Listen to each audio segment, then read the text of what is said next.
दोस्तों, मैं आपका दोस्त रणवीर हाजिर हूँ आपके लिए एक नई कहानी के साथ। और आज की कहानी का शीर्षक है रोशनी की किरण। रोहित 8वीं कक्षा का छात्र था, बहुत ही आज्ञाकारी और दूसरों की मदद को हमेशा तैयार रहने वाला। वो एक साधारण से मोहल्ले में रहता था जहाँ बिजली के खंभे तो कई थे, लेकिन बिजली सालों से खराब थी और शिकायत करने पर भी कोई उन्हें ठीक नहीं करता था। रोहित देखता कि सड़क पर आने जाने वाले लोग अंधेरे के कारण बहुत परेशान होते हैं। उसके दिल में आता इस समस्या को कैसे ठीक किया जाए। जब वह अपने माता पिता या पड़ोसियों को इस बारे में कहता तो वह सिवाय सरकार को कोसने के कुछ नहीं करते थे। ऐसे ही कुछ महीने बीत गए। एक दिन रोहित कहीं से एक लंबा सा बांस और बिजली का तार लेकर अपने कुछ दोस्तों की मदद से अपने घर के सामने वो बांस गाड़ने लगा और उस पर एक बल्ब लगाने लगा। आस पड़ोस के लोगों ने देखा तो पूछा, अरे तुम ये क्या कर रहे हो? रोहित बोला, मैं अपने घर के सामने एक बल्ब जलाने की कोशिश कर रहा हूँ। इससे क्या होगा? अगर तुम एक बल्ब लगा भी दोगे तो पूरे मोहल्ले में थोड़ी रोशनी फैल जाएगी। आने जाने वालों को तो तब भी परेशानी रहेगी, पड़ोसियों ने कहा। रोहित बोला, आपकी बात सही है, पर ऐसा करके मैं कम से कम अपने घर के सामने से जाने वाले लोगों को तो कुछ परेशानी से बचाऊंगा।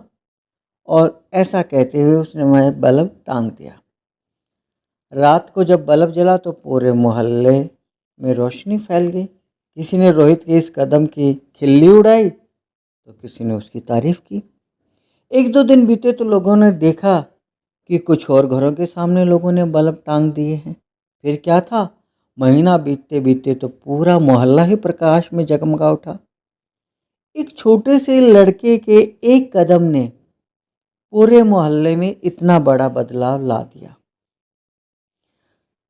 धीरे धीरे रोहित के बाद पूरे शहर में फैल गई।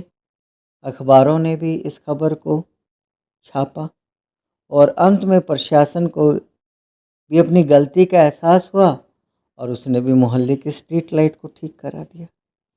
दोस्तों, कई बार हम बस इसलिए किसी अच्छे काम को करने से रुक जाते हैं क्योंकि हमें उससे होने वाला बदलाव छोटा लगता है।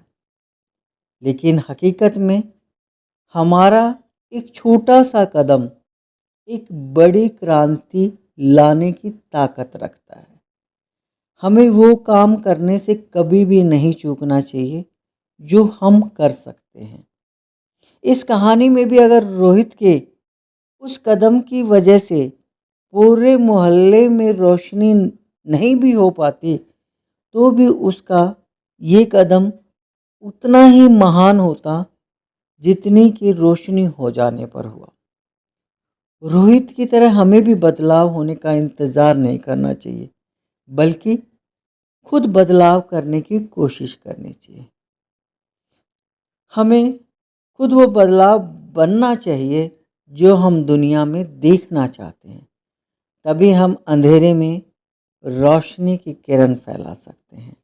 तो दोस्तों, आपके सामने कभी भी ऐसा कोई अवसर आए तो चूकिए मत, क्योंकि किसी ना किसी को तो पहल करनी ही पड़ती है। कैसी लगी मेरी कहानी दोस्तों? अगर पसंद आई तो लाइक और शेयर करना ना भूलिए। खुद सुनिए, औरों को सुनाइए। बस इसी तरह कदम से कदम मिलाइए।